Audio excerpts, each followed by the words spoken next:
Brian's in for Rob today, and it is an I Believe Friday. So I need to go around the room. Okay. All right. So I need to know, Brian, what do you believe? I believe, okay, so I've had some issues with nosebleeds lately. I believe that they are done. Done. They We done. believe it. All right, Ninja, what you believe?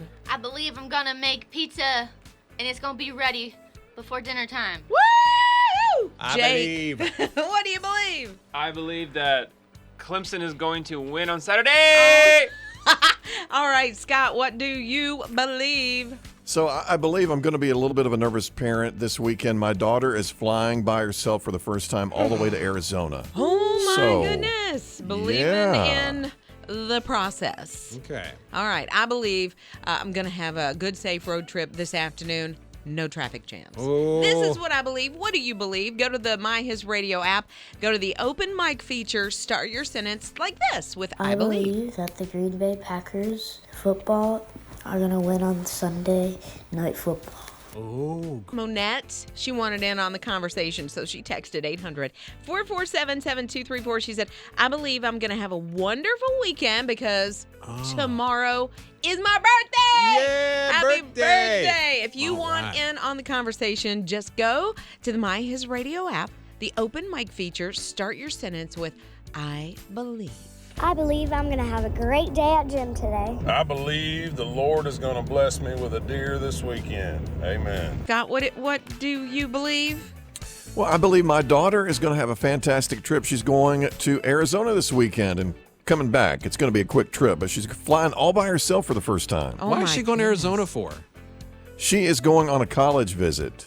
And she's going with some friends, too, from school, but she's not going to be with us. So I noticed we're not you've gonna be with aged her, a few so. years this morning. Well, so. I also got to say, I believe she's going to be staying here and not going to school in Arizona. Yeah, let's just call this a visit. Okay, good. That's all we're doing. It's an I It's believe. a free trip. We're taking advantage of it. That's right. It's an I Believe Friday. I believe God knows what I need before I do. I believe today is going to be a great day because I am alive, I am breathing, and after suffering a stroke August 20th of last year, I am blessed to be alive every single day. I believe Jesus is Lord and He's coming to get us soon. You're listening to Rob and Liz in the morning. HISRadio. I'm feeling not so great this morning, and I'll tell you why. Why? Because what I have in my hand that carries all of my things, from my lip gloss to my wallet, obviously I'm calling it the wrong thing. I'm calling it something someone older would call this. I call this a pocketbook. And I was called out by Ninja. That's old. See, I don't see it as old. That's a purse. I see. That's what I see as old. That's a purse. When you say, "Go get my purse," then I think I interpret that as my grandmother would say that. Well, my great-grandmother would say, go get my pocketbook. No way. Right, Ninja? Okay. Yeah, she would say, So, baby, can you go get my pocketbook? I'll get you some of these candies. I got some in butterscotch lifesavers down at the bottom, all with the dust and the dirt. Yeah. So, okay, how about here's where I'm going with it now, and I've been trying to train myself. Handbag. No, That's something different. fancy. It is. A handbag is not fancy. You fancy. You got your little dog in there. Got your handbag. No, that's carrier. You got your, yeah, handbag to me is fancy.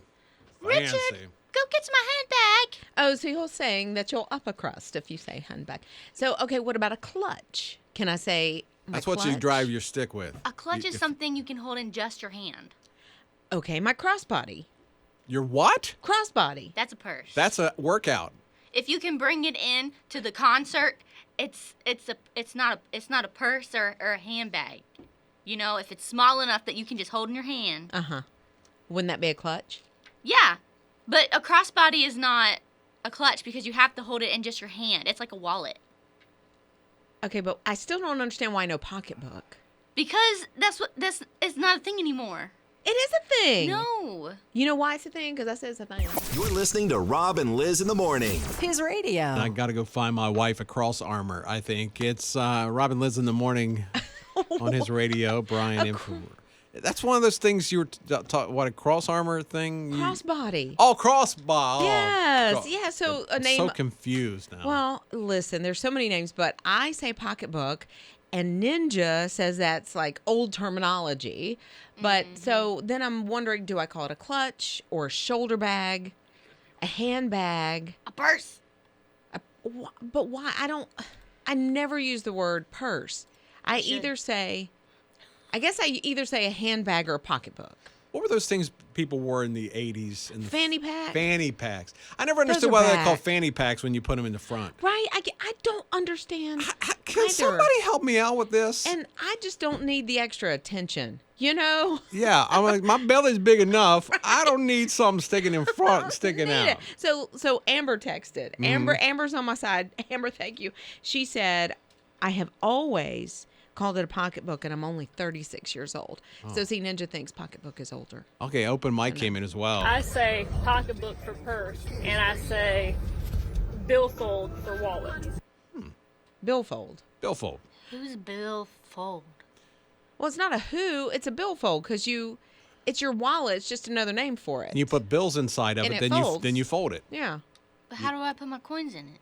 No, it's got a little Then change you purse get, too, You get a little coin shirt. or a change pocketbook. You remember those little things that look like footballs and you put them in your pocket?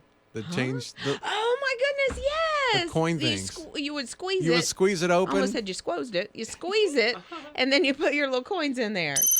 Rob and Lizz. His morning crew.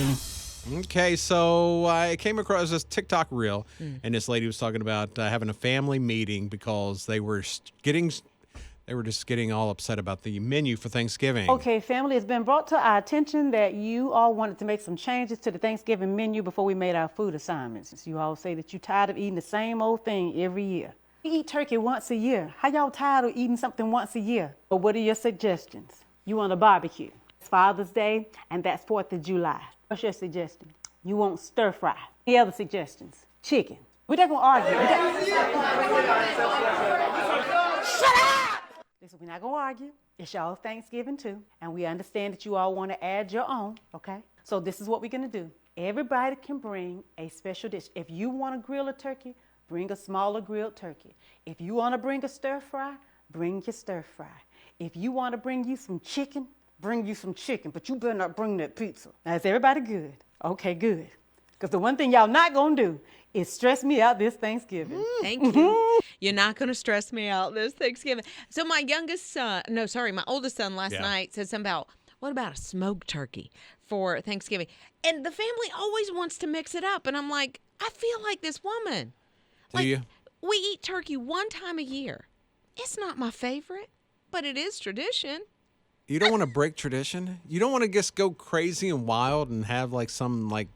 I don't. Okay. But it's okay if somebody else has. One of my friends, they do noodle day. They have noodles. For Thanksgiving? For Thanksgiving, they have noodles, salad, like it has some sort of sauce on it, and they call it noodle day. I have never done anything but turkey on Thanksgiving. Me either. I mean, you add a ham because, you know. Yeah, I'll use Scott with Watson. some taste. I'm all turkey. In fact, I got to smoke a turkey every year. That's my thing. I'm going to send my oldest son. His name's Luke. He's coming to your house. Rob and Lizz. His morning crew. Those Thanksgiving traditions. Oh, my goodness. We are less than 2 weeks away from Thanksgiving now. Oh, my gosh. We are. I love hearing what happens with your family. Like, Maura, what happens? We're Hispanic, and our tradition is having the whole Hispanic meals like the pork, rice and beans, salad, dessert, all kind of stuff. And I have every year for the past 15 years, 30 people come into my house, and we have a big, big Thanksgiving dinner. Yes. And what we do, we just thank, every one of us, we just thank for through the whole year what God has been good to us. Oh, I love, do you go around the table and share that, or how do you do those? We do, yes, we go around the table asking every single person, and what we do is after we finish, we all sit on one table. I set one table, and everybody sits on one table, 30 people. Rob and Lizz. His morning crew. Man, there is nothing like the excitement of a college football game. Oh, it's Rob and Lizz in the morning on his radio. I'm Brian in for Rob. Not everybody's excited. You don't like football, though, do you? No, I'm not a big fan of football. Like, I can get into just, the bigger games, I guess, and everybody just going crazy over it, but no. Well, the biggest Georgia Bulldog fan I know is Scott Watson. Scott Watson, Yes. Georgia's currently ranked what now? Well, they're number 1 in the AP poll, but they're number 2 in the college football playoff poll. But they ought to be number 1. They've won 26 games in a row. Come on. Number 1 in Scott's heart. That's right. Back-to-back national champions, I might add. Woo, there Number you 2 in go. the polls, number 1 in my heart. I know. Well, so they had the Missouri game, which was a close game for a while. I mean, about a Yeah, half that or was a so. good one. And then Yeah. Georgia kind of pulled away in the second half. Well, they caught a kid up in the stands who's there enjoying the game. And I guess, it was about 14 minutes to go in the game in the fourth quarter. And he's like, Georgia's got it. So he starts reading a book. You know what? I feel you, little man. Little man, I love you because I would be doing the same thing. Like, okay, we're going to a football game. Yeah, I'll take my book for sure. Yeah, but you could people watch. I mean, pulling out a book? Come on, Scott. Come on. Does this happen in Athens? Do they pull out the books and read it in the stadium? I mean, again, they've won so many games for so long, it's like another win. I mean, to me, it's not boring, but I guess, I don't know, maybe it's a little boring to some people. Wait, hold on. So you're saying that if they lose time and time again, it's boring, and then if they win time and time again, it becomes like old hat? It's never boring to me, but I guess if you're, used to the winning, it's like, well, they've got this game. Let me see where I left off in the book and get ready for the next game. That doesn't happen in baseball because when my Braves win, they win, and I'm like, yes, every single time. I don't get bored with it. Rob and Lizz. His morning crew. Oh, I wish there was security camera so I could have seen this from yesterday. It's Rob and Lizz in the morning on his radio. I'm Brian in for Rob today. So I forgot my breakfast yesterday, and so I ran to the store just down, the street here, and I go in and I thought, you know what, I'm gonna be nice and I'm gonna pick up some donuts for the rest of the staff. Okay. And because they look delicious, they were like a fall kind of mixture, like a little pumpkin. And I won't say what kind of donuts they were, but they have their own, brick and mortar stores. Okay. But this grocery store sold them, so I pick them up 6 donuts, just 6. And so I get a up. couple bucks, huh? Well, $6. I could see that, Okay. whatever. So because they're not necessarily fresh. I mean, they came from the store, the factory, whatever. Maybe the night before. Whatever. Time to make the donuts. Right. So, and it wasn't them. But anyway, I go through the scan and, scan yourself or whatever. Yeah. And so I run it through and I'm like, bloop. And it says $11.99. And my head whipped around. I said, what? What in the world? $11.99. So the lady that was there, she said, honey, what's wrong? I said, these donuts are $11.99 for 6 donuts. She said, oh, I can take that off for you. And I wasn't like yelling at her or anything. Yeah. I was just sort of like in shock, clutching my pearls, and I had the vapors. Like, what in the world? Like the sticker at the grocery store. That's where sticker shock's happening anymore. Oh, my goodness. That and eating out is sticker shock almost anymore. And yeah. goodness. Well, you go into a restaurant and you're like, okay, I'm gonna order the burger because typically the burger is one of the least expensive things on the menu. Normally, maybe $8. Yeah, $8 or $9, and you sit down, it's like $16.99 for a burger. You're like, what?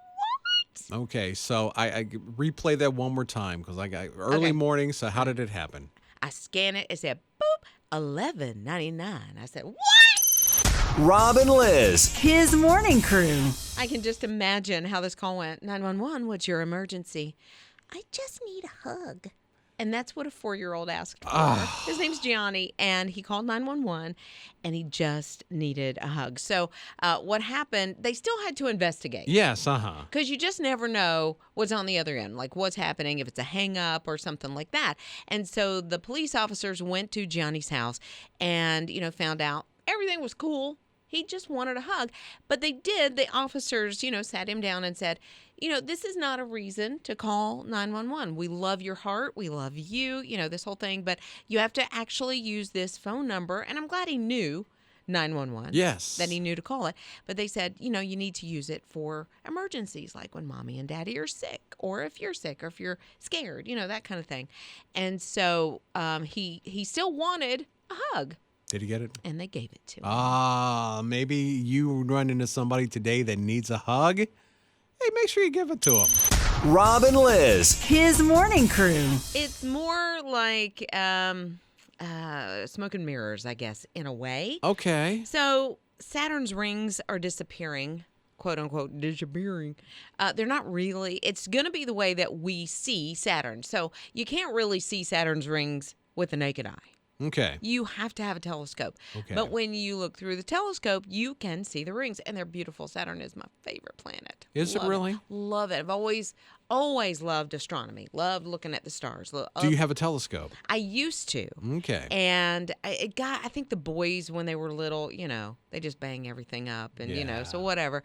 And I didn't want to fix it. So anyway, Saturn's rings are disappearing by 2025. We're not going to be able to see the rings. Yeah. Until 2032, when we can then see the rings again. I've never heard of this happening, so I don't honestly know why. It's just the way that we're going to be able to visually see. Okay. Yeah. So I'm. Here's what science also says. Okay. I'm like, okay, that the rings are not going to be there after about 100 million years. Oh. 100 million years. Something else for me to stress out about?